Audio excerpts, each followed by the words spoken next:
The Stoa is a digital campfire where we cohere in dialogue about what matters most at the knife's edge of what's happening now.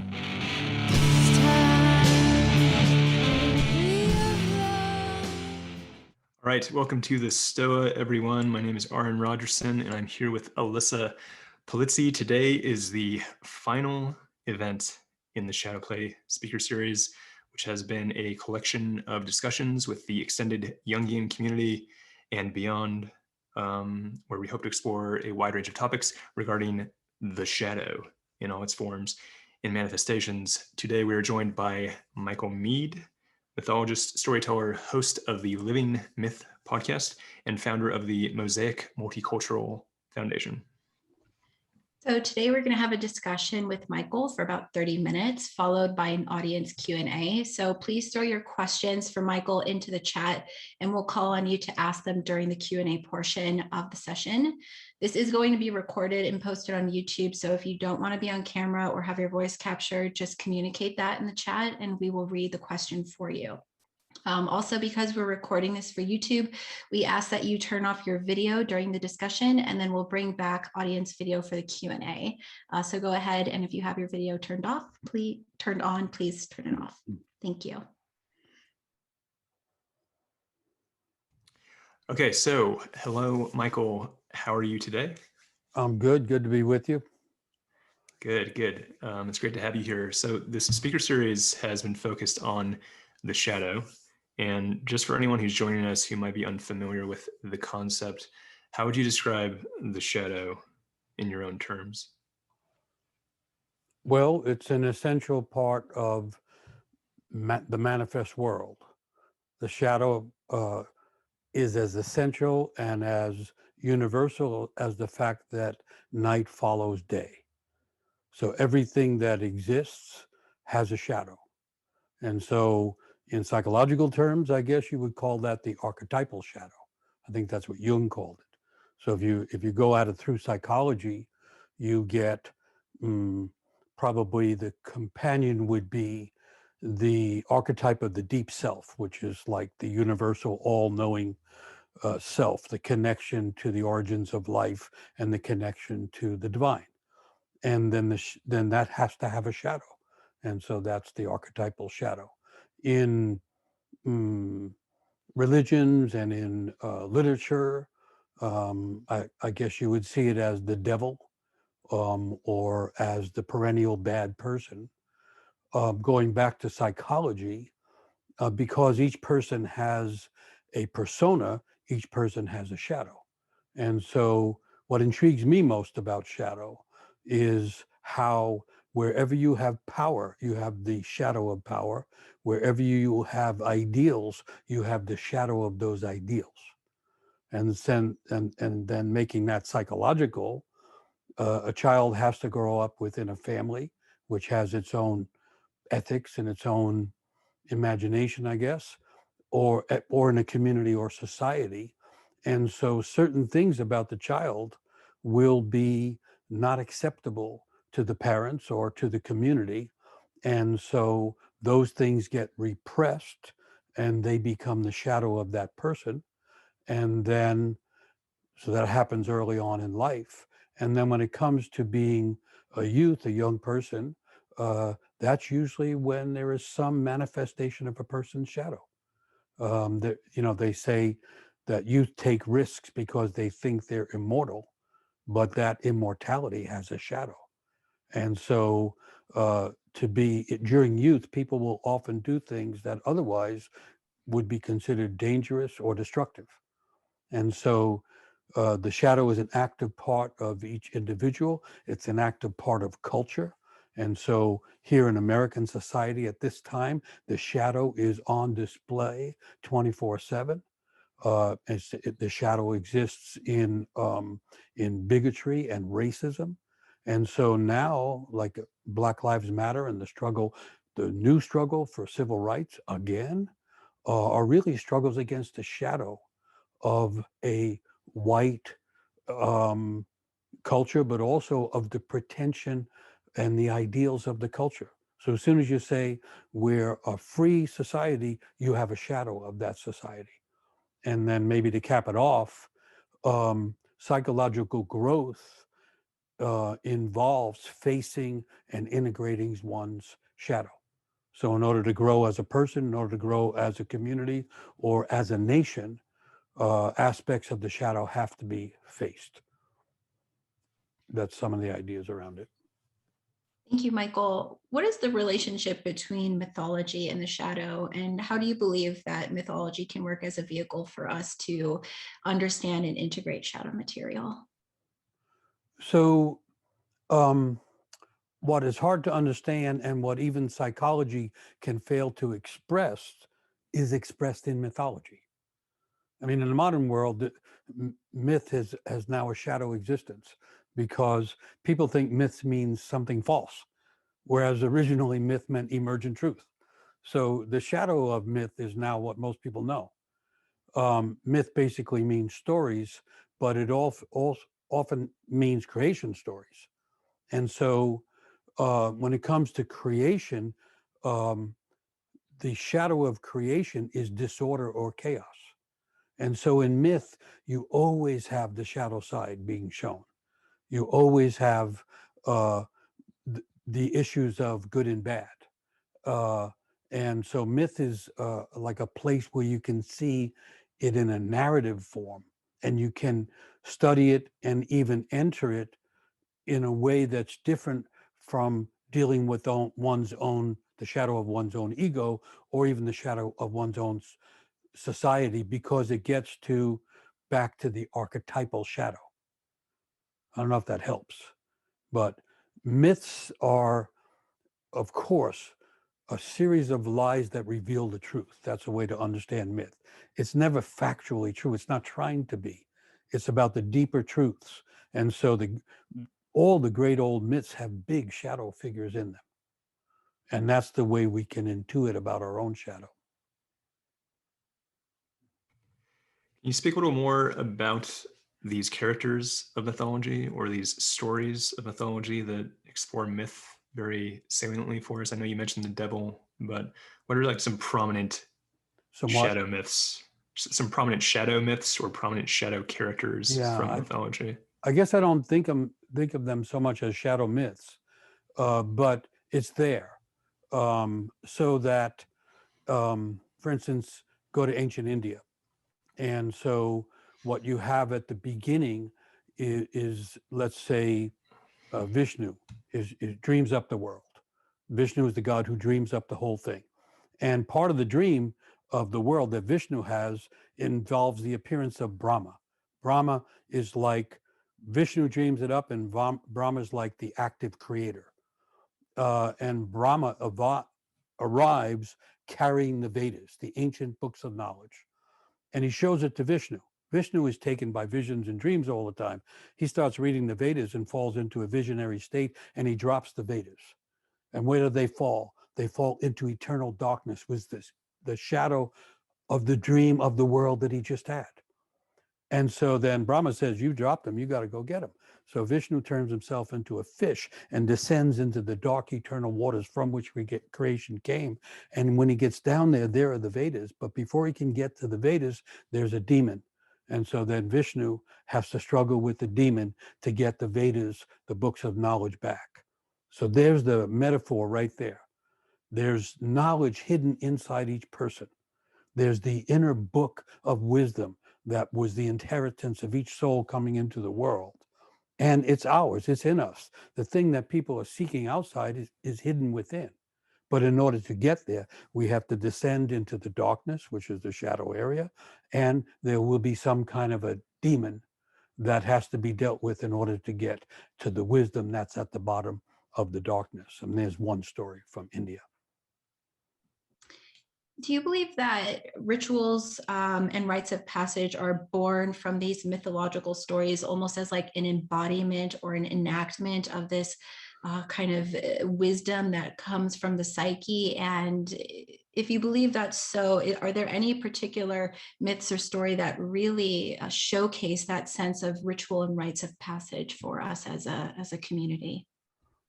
So yes, I think there's a dynamic relationship between myth and ritual. In some societies or cultures, traditional cultures, you can actually see that the ritual is a myth acted out. Sometimes you'll see it that cohesively handled, but mostly there's just relationships between the rituals and the myth. But there is a way in which the ritual is the acting of the mythic understanding. And so modern people suffer tremendously from a lack of meaningful rituals. The reason people can't come together when they disagree is because there's not a meaningful ritual that says, bring your disagreement and we're still going to be together. But the one that's really critical is the lack of a rite of passage from childhood into the rest of one's life, the youthful rite of passage. And so to connect it to the subject, the rite of passage of youth would involve an exposure to the shadow. It would involve a descent into one's own darkness, and it would involve revealing both the gifts of the person and the wounds of the person. And the wounds are the place where the demonic energies reside. And so when we lack the rite of passage, we lose this kind of conscious interaction with our own shadows and our own wounds. And then what happens in culture is you get, instead of a proper initiation, a revelatory one. I've done a lot of work with young people in the streets, with gang kids and homeless kids. And what happens when you don't have the initiation process, you get gangs, which are like the shadow of initiation. I don't know if that's helpful. This stuff, because it's archetypal, it's there. It doesn't matter what modern ideas are. It's there. It's part of life, just the way night follows day. So you're mentioning ways in which a lack of proper rituals can result in vice, maybe saying people join gangs, maybe because they're lacking proper tools for shadow integration or proper rituals. What about people who are maybe more well off and aren't in danger of falling into a gang, let's say, but are lacking these rituals? How does that lack of proper ritual or proper shadow integration manifest in wealthy communities, let's say? Well, in lots of ways. The majority of people that rule the culture right now are from wealthy backgrounds and from prestigious schools often. They are part of the elite and they are acting out the shadow of the elite. It's literally what's happening to the Republican Party, I would say. It has become like a shadow or aimed party. It's living out the shadow of the culture. And I'm not trying to get them off the hook by that. I'm just trying to point its relationship to a collective psychological shadow.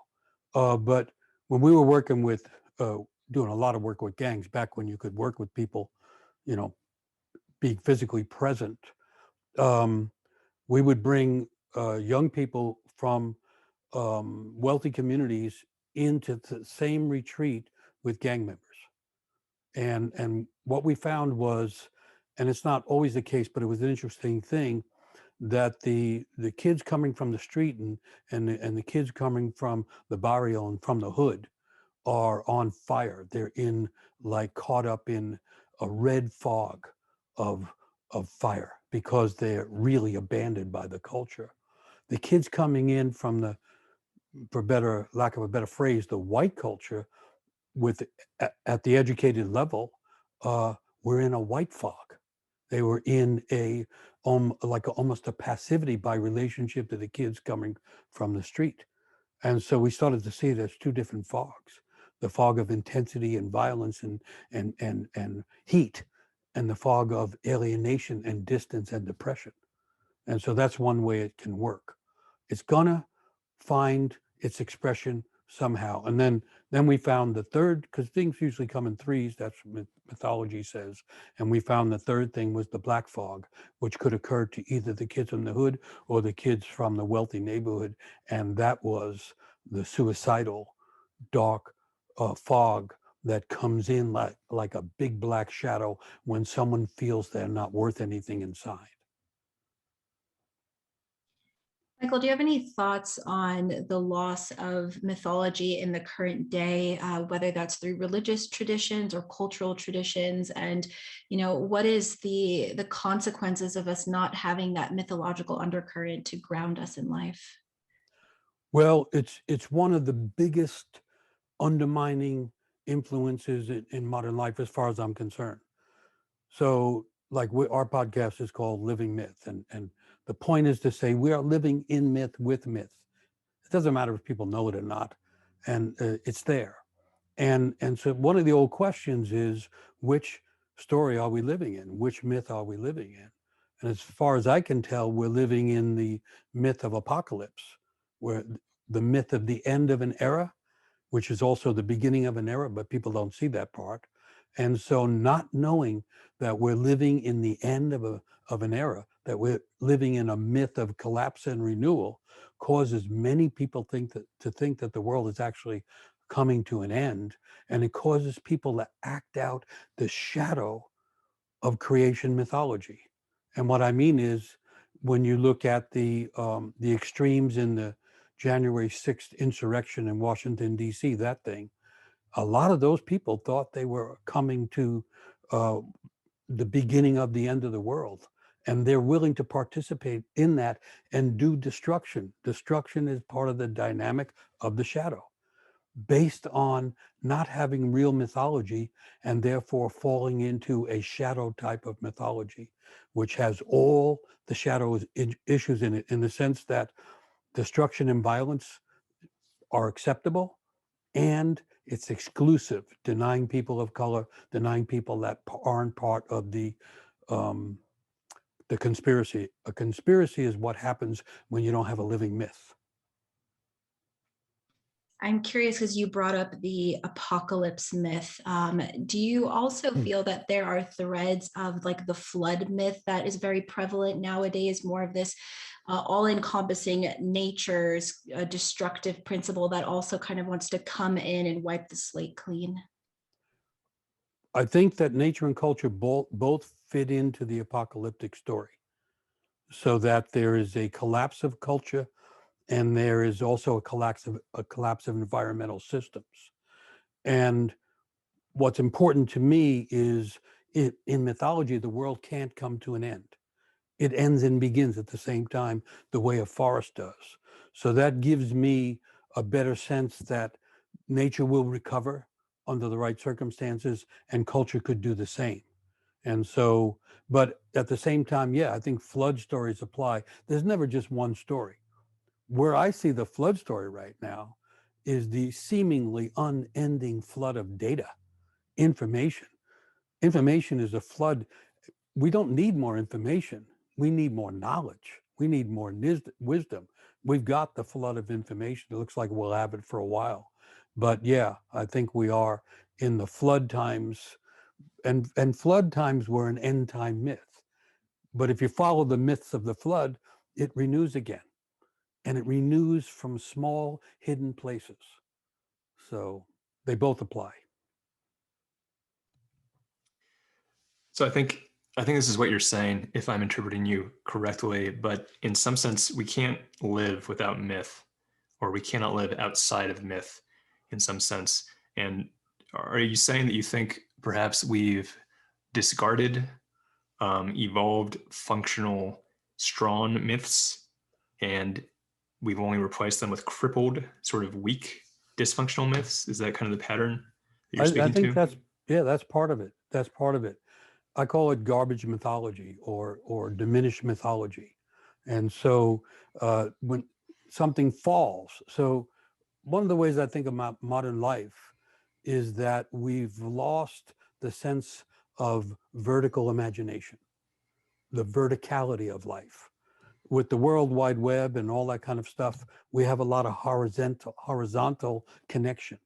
But the connection that's essential to the human soul and the human heart and the human mind is vertical imagination. The idea that the cursed blessing of being human is to have one's feet on the earth and one's imagination in the heavens. And the old idea, which was in myth all the time, because in the ancient myths, you'd see certain characters go up to heaven and come down and all that kind of thing. And the idea was that we were vertically connected to the entire cosmos. A human being is a frail, tiny thing, given the size of the cosmos, which is unknown still. But inside the humans were the microcosm of the big cosmos. Macrocosm, humans are the microcosm. So inside the frail human is a soul with the power of imagination, which is as big as the cosmos. The people that want to go to Mars now are having a kind of cosmic, I would call it an inflation, not as much as it is an inspiration, but anyway, humans can imagine going to other galaxies. That's because of this core power of imagination, which makes the tiny, frail human in some mythological way equal to the cosmos. So people are talking in the chat and they're coining some terms I like junk myth as something that's not nutritious. And I'm wondering if you think maybe the nutritious myth that we need, or the functional or virtuous myth that we need, is one of the past, and we need to return to the past for a good myth? Or do you think it's more that we need to craft a new one or adapt maybe one from the past? The answer there is clear. Yes. Yes. So the myths are archetypal. Arche means primordial, at the beginning, ancient. Ancient is different than old. Old can wither. Ancient is not withering. So myths are ancient and immediate at the same time. And so the archetypal myth, or the myth that's connected to the ancient, is the source of the new. So when people say, talk about the new paradigm, which is a common phrase, paradigm is like the old archetype come back in a new outfit. Just the way the earth returns with daylight every morning, the archetypes keep delivering the essential energies of life. So the nutritious myths are drawing their nutrition from the ancient roots of creation and then delivering them in a fresh way to whomever can tap into them. But what's happened is people lost the idea, just the way people lost the idea of rituals and particularly initiation rites. People lost the idea of being inside a story together. And so in a myth, you have a territory, a big territory, and it has room for everybody. And in the territory, people totally disagree, but they know they're in the same territory. And what's happened now is everybody's fallen out of story.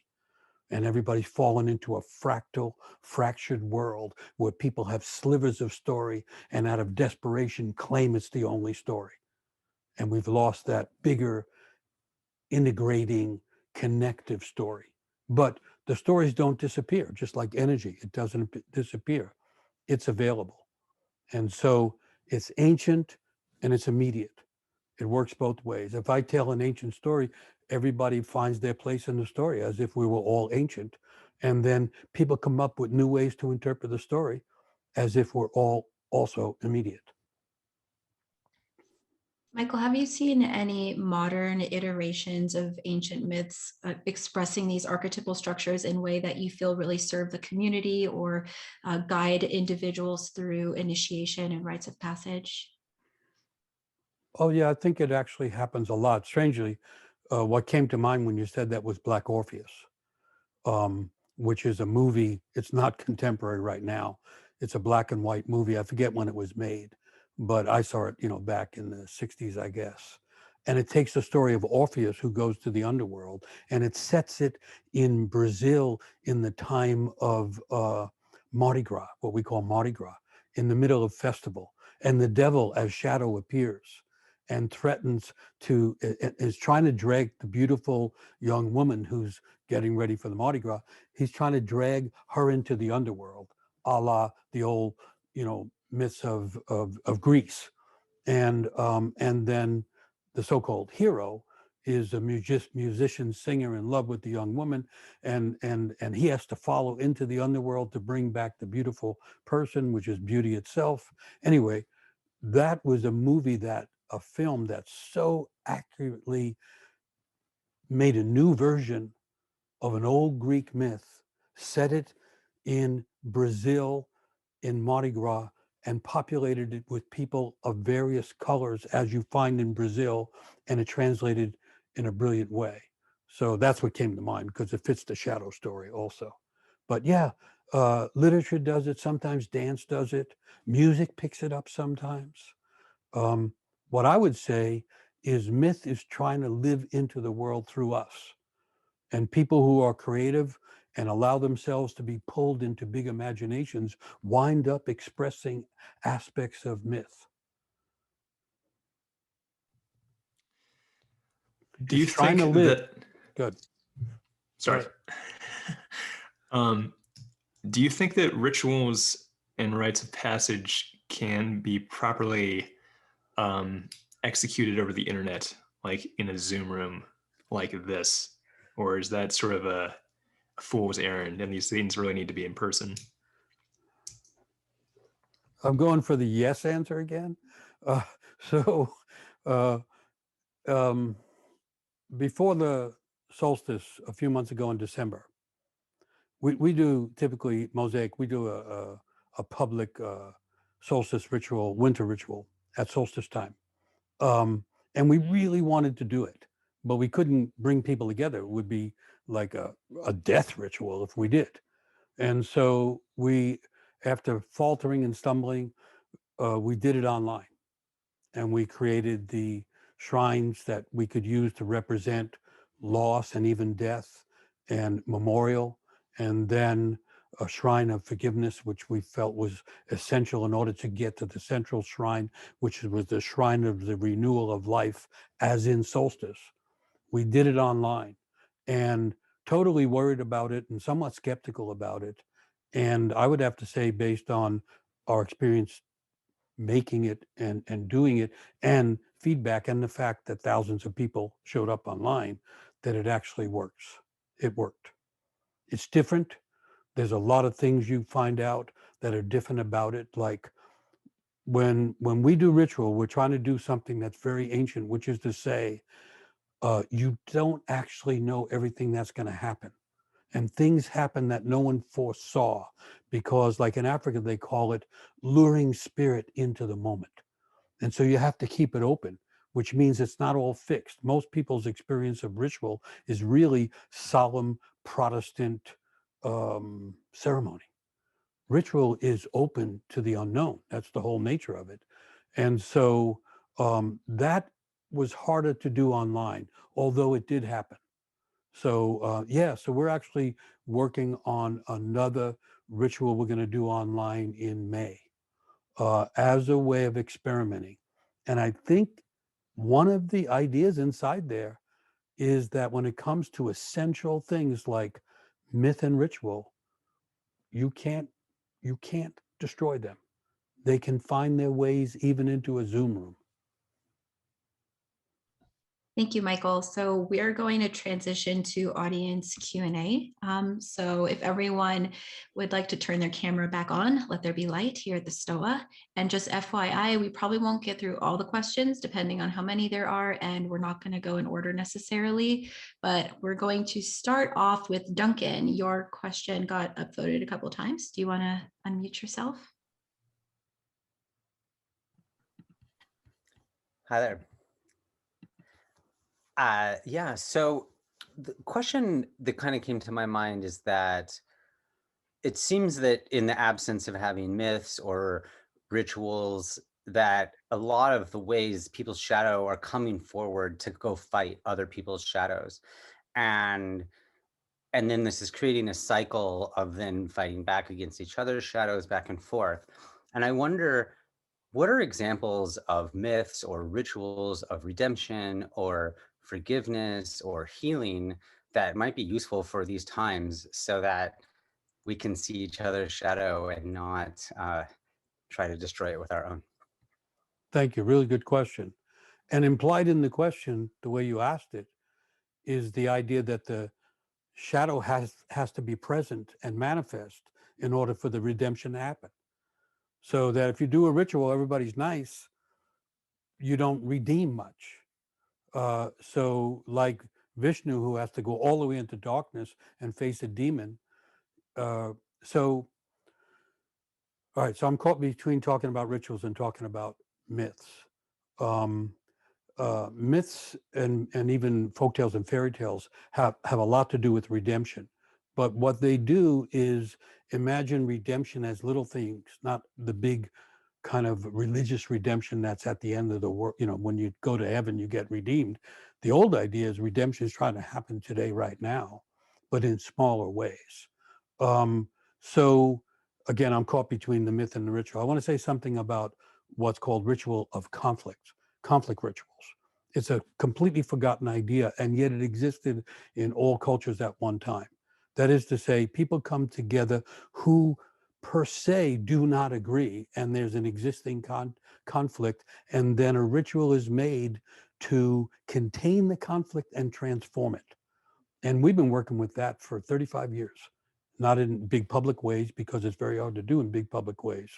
But we've done it with different kinds of groups and communities trying to deal with a conflict. And so a couple of things about conflict ritual. One is everybody has to agree to stay in the room. Everyone has to agree to no physical violence. Um, and then everyone has to agree to speak in an honest way. If you have those three agreements and you have some people that know how to deal with conflict dynamics, you can actually create, by drawing from the ancient and from the immediate, conflicts that resolve, and that resolution of conflict turns into redemption for everybody, even those who weren't that um, committed to the conflict. If you're even part of it, the redemption of it in some people redeems it in others. And so that's something I'd love to see to come back into culture.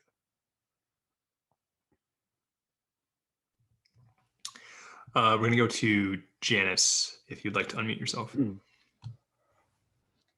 Hi, Michael.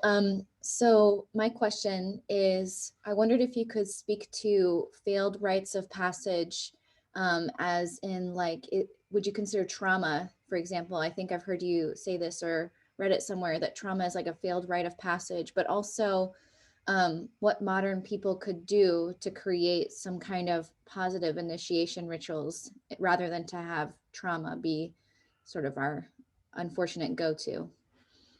Thank you. So yeah, so one of the core ideas of rite of passage, the way I understand it, is that each person is wounded and each person is gifted. And so in the typical youth rite of passage, in ideal circumstances, each girl, each boy coming through would go into an intense series of circumstances which are intended to kind of temporarily melt the ego, right? The ego or the little self that thinks it knows everything when clearly it doesn't. That can melt under the right circumstances. There's a surrender to the process. In surrendering the ego attitudes and positions, the person begins to become more vulnerable to both things, to the gifts and the wounds. So then at that point, you could call the wounds the trauma that the person went through. So then the rite of passage in the psychological understanding would be a healing process for the trauma and a revelatory process for the wounds. So the person would come out with more healing, a beginning of the healing process that goes on throughout life, and access to the deep self in psychological terms, or to their gifted self. And that's what makes the initiated person. The initiated person is not someone who doesn't have wounds. It's someone who's aware of their wounds and has gotten some healing and understands that each time we grow, we're bringing out more of the gifted part of the self. And therefore, each time we grow, we also have to heal more of the wounded part of the self. And so then what happens is the wound over time becomes a womb. The wound, which is like a tear in things, and a vulnerability, becomes the vulnerable place from which the womb of life grows. And so that's what heals the trauma. And that's what I meant when I was speaking about how a traumatic experience is an initiatory event done by the wrong person for the wrong reason at the wrong time. But the problem is it got all the way in there and it's not going to go away. So then you have to turn it around and turn the wound into a womb. And so in traditional rites of passage, everyone would come out with a wound, a physical wound. They'd have a scar or a tattoo or something that reminds them of what they went through, but also something that says, I'm indelibly marked. And that mark can be seen as a wound or it can be seen as a womb, because we're intended to keep growing. And the people who are the fine people, I mean, the people who you can count on when you're in trouble, the people who don't melt under pressure, are people who have become alive from the traumatic place. Tricky, but that's my best shot at it. All right, Joe, would you like to unmute and ask your question? Yeah. Hi, everyone. Can you hear me? I'm in bed, so full disclosure here. Which question did you have in mind there, Lisa? I think I dropped a few of them in. Yeah, just pick whichever one's most alive for you. Okie dokie. Hi, Michael. You're blowing my mind. This womb to wound thing is really cool. In fact, I'm going to skip my old questions and go with that a little bit more. Can you maybe describe a little deeper, give an example of what that would look like to turn a wound into a womb? Is that like the trauma integrates, or are you just able to tap into it for creativity in a way that doesn't overwhelm you and activate your nervous system? I'd love to hear a bit more about that. Thank you. Yeah, those things for sure. Those things, yes. So the where it starts for me is the idea that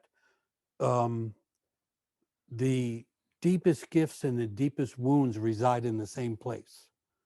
So that when one is activated, the other is also activated. And then the next idea for me is that we're never completely healed. The word heal means make whole.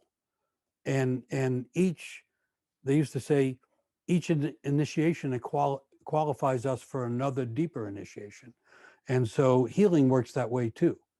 And then, so then I don't know, there's lots of ways to go with it, but what comes to my mind right now is the wounded healer. The healers you can really trust are wounded healers. The unwounded person doing healing is not that trustworthy because they don't know your suffering and your wound. And healing happens between the healer and the person who's injured. It's an archetypal dynamic between two poles. And so, so the wounded healer, that's the greatest healer, because they found the healing in the depth of the wound. And therefore it's coming from this deep, compassionate, imaginative, inspired place. So I don't know if that helps. I mean, it's a radical idea, but it's really an old idea. And so to make it maybe more immediate, I was working once with a group of people, and this one woman got into, she went through a kind of radical collapse. She fell into her wound, and her wound was like really vitriolic anger at everyone in her family, because she had wound up, she was in her 50s, and she had spent her life taking care of her mother as she aged and her father, and then her sister got sick, and she was just in a kind of a rage about the loss of her own life. And as we stayed with her, getting that rage out, and after that came a whole bunch of sorrow and grief about lost years given away to other people, and we went through that. And at the bottom, she finally said, I said, well, what do you do for a living anyway? She said, I'm a nurse. And it was like when we went down through how people had made her do healing for them, she chose healing for herself as a occupation.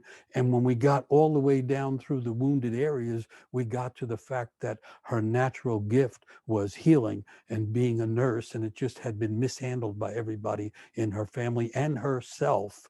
And all of a sudden, the very wound that she had been just wailing about became the womb where her archetypal nursed energy was now waiting to be renewed. I don't know if that helps, but if you follow the wound, you get to the gift. It's beautiful. Thank you, Michael. All right, let's go to Cody.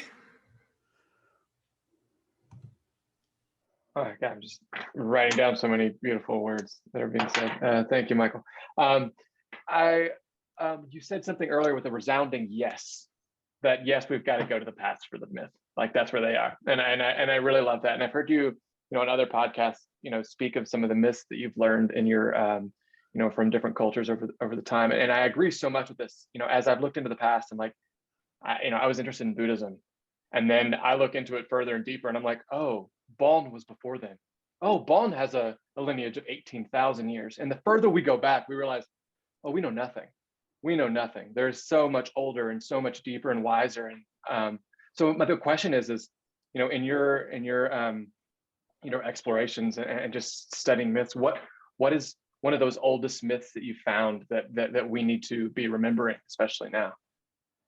Thank you. I go to creation myths right now.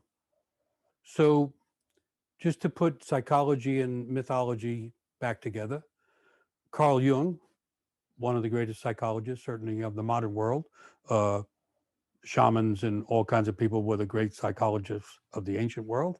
But Jung said he was the first one that I found to call apocalypse an archetype. He said this is an archetypal dynamic that has happened throughout the ages. So that was really smart. And then he also said that it's returning now. And what the archetype is trying to do, the archetypal energy is trying to do, is awaken the deep self in each person. And by deep self, he took the idea of the deep self from ancient Asian myths. That's where he got it from. And the idea that there's this deep knowing part of us, and that is the part that is capable of reacting to the world falling apart. And even from an archetypal point of view, archetypes have aim, they have intention. And from an archetypal point of view, you could say the falling apart of the world is aiming to awakening this deep self that you were calling that ancient part of us that is our inheritance. So in the modern world, which is obsessed with progress, people forget that what we're looking for is on one level behind us, on another level deep within us. That's what the ancient is.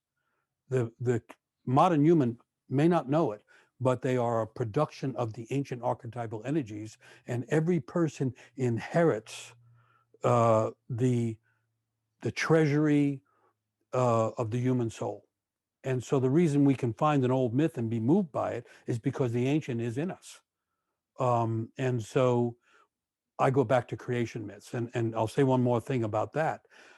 The creation of the world is ongoing. It didn't happen there, and now we're in the aftermath. It's happening all the time. It happens in nature. You can see it all the time. The big trees fall down and they begin to rot into the earth, and the new forest comes from the collapse of the previous forest. That's the nature of the world, life, death, renewal. And the creation myths show that the best. The other thing about creation myths is that when creation happens, the shadow of disorder occurs. So in order to understand the shadow of the disorder of the world right now, the creation myth is helpful. And in order to understand creating the creation myth is helpful. Every time someone creates something, they are participating in the creation myth. It's again, people don't know, because people think art is intended for a gallery, which is fine. That way it gets seen. But the making of art is participating in creation in this moment.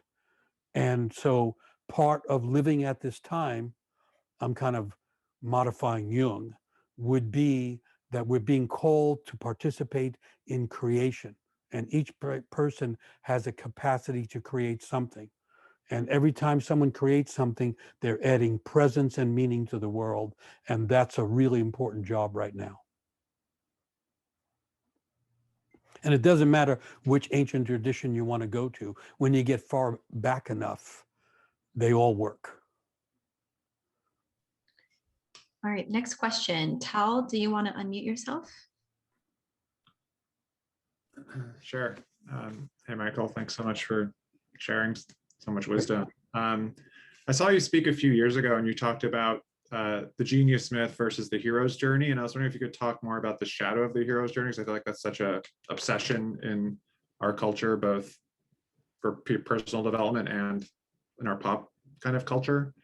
And yeah, I kind of would love a refresher on that. Thank you. Yeah. I mean, the hero's myth's a great myth, but like you said, it has a shadow. And so now what's happened is become a diminished but popular idea. And it tends to be over involved with dominance and muscularity and power. It tends to be over masculine.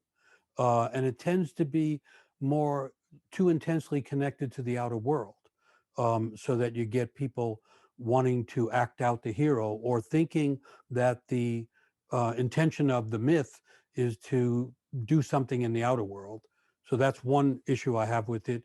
The other side of it is the shadow of the hero is violence. And you see that in video games, for instance, where you have a real intense flood and flow of violence, often in the idea of some heroic battle. And so it seems to me it has become overblown and misguided. And so I wrote a book called The Genius Myth, where I was trying to find a way to talk about something that was more universal and egalitarian than the hero, less masculine, less dependent on power and dominance. And so I took the idea of genius, which is an old Latin word, which means the spirit that's already there. Each person comes into the world with a genius spirit. Each person, therefore, has some genius. And that means any person, girl, boy, anywhere on the spectrum of gender, anywhere on the social spectrums, all that kind of stuff. Everyone has some genius. Genius is connected to the gifts of a person and their natural spirit for life. And you don't have to go out and get it and prove something, because it comes into the world with everyone. Therefore, we look for it inside. So it works for introverts as well as extroverts. I try to find something that's more universal and unique at the same time, because each person's genius is different. And then I try to connect that to the problem of the world. There is no heroic move that's going to save the world. I would say heroics has partly damaged the world now. Heroics is part of the damage in the world. So no single idea, no single system of belief, no one thing is going to save the world. There's too much damage already. But a whole bunch of diverse geniuses waking up and taking on the issue that's closest to them, closest to their heart and soul, that could begin to change things. And so that's my kind of distinction between the two. And then in a more petty way, I took exception to Joseph Campbell saying that the genius myth is the monomyth and all myths come from that. And I thought that was mythologically incorrect. That myth by its nature, like nature itself, is diverse. There is no one story. It's a multiplicity as soon as it starts to manifest. So that's where I was coming from. Like the background of you're really in the waves there is compelling. I don't know how you stay afloat. Thanks so much. Appreciate that. Rhea, do you want to ask a question? Sure. Michael, thanks for being here. Every time I listen to you, I just feel like I'm coming up for a breath of fresh air. And it's always good to hear your wisdom. And I was curious, earlier you said that we now live in a culture that values information over wisdom and knowledge. And so I'm just curious, how do we support the emergence of a culture that values knowledge and wisdom over information? And do you believe that if more of us were tuned into that heart space of our own knowledge and wisdom, it would help lighten our collective shadow? Yeah, well, to the last part, yes. Wisdom, interestingly enough, one of the ancient Greek words for wisdom would translate as dark knowledge. So wisdom is not simply having the bright light. It's actually knowing both light and darkness. It's knowing both brightness and the shadow of it. So wisdom understands the shadow and the darkness of things. The problem with wisdom is that there is a suffering involved. There's a submission involved, and there's a suffering involved. And so it seems untowards or even unpleasant to realize that I'm going to have to submit to something, and I'm going to have to, in a sense, sacrifice to get wisdom. And so maybe that's the word I'm after. One reason I think, information is easy, it flows. Data is endless. That's what I think has been unleashed in the age of data. Whereas wisdom is something that has to be worked for, and I think actually suffered for.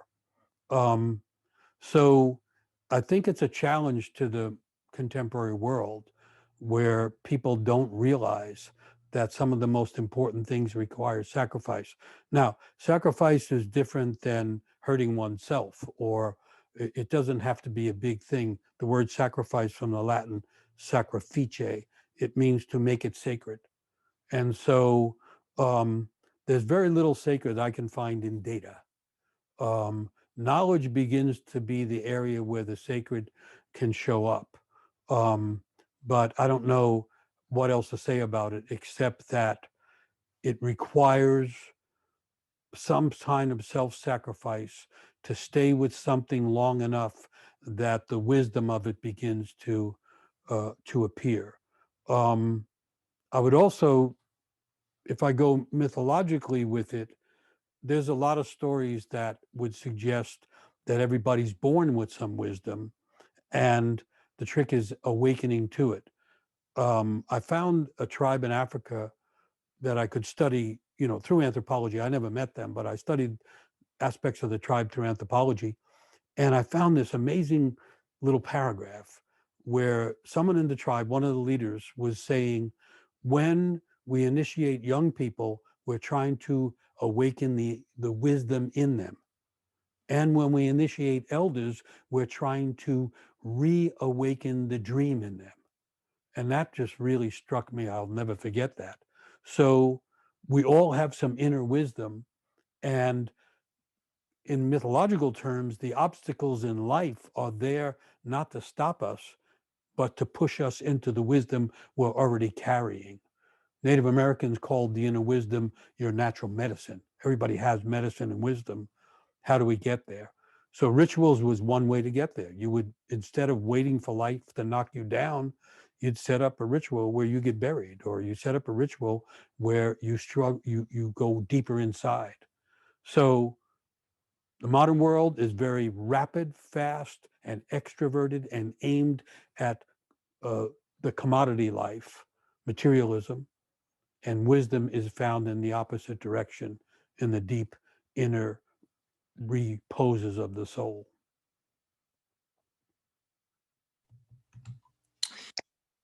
All right, Michael, we're kind of approaching the end of the hour. Do you have any closing thoughts you'd like to leave us with, or any work you're doing soon that you'd like to tell us about?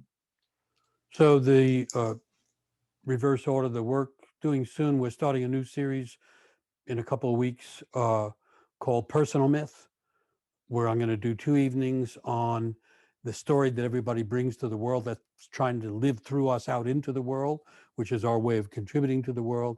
And then we're going to do an online workshop going deeper into birth stories and unfinished initiations about personal myth. And so that's what's coming up. A thought was hanging on after one of the questions. Every act, every creative act, everything we call creativity repeats creation. In other words, when a person makes something, it's adding something new to the world. To me, that's one of the most powerful things to think about. If a person can find the path of their life, like early on, I got connected to story and myth, actually, even though I didn't understand it. And so then eventually I learned in my own clumsy way to work with myth. And by working with it, I take something like a creation myth that's thousands of years old, and I actually add something to it that makes it fit back into this world, and that's considered contributing to creation ongoing. But that happens with someone making ceramic pots and things. That happens with anybody doing meaningful work. They are not simply being creative, they're reenacting creation. That's what I mean by living myth. Creation comes present through the creative acts of people. That's maybe the thing that was hanging over from the earlier question. And we're living in a time when we are being called to act out that which we are capable of contributing to creation. This is the time to live one's calling. This is the time to take the risk of being fully alive in order to add presence to the world that's in such great disorder and struggle.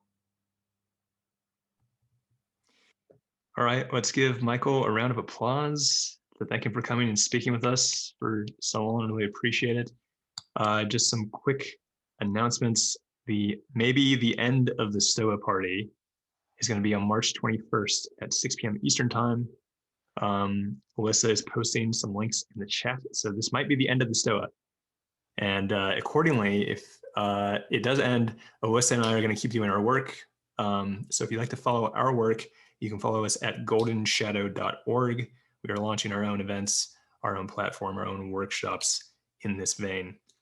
So thank you everyone for coming, and we hope to see you again sometime.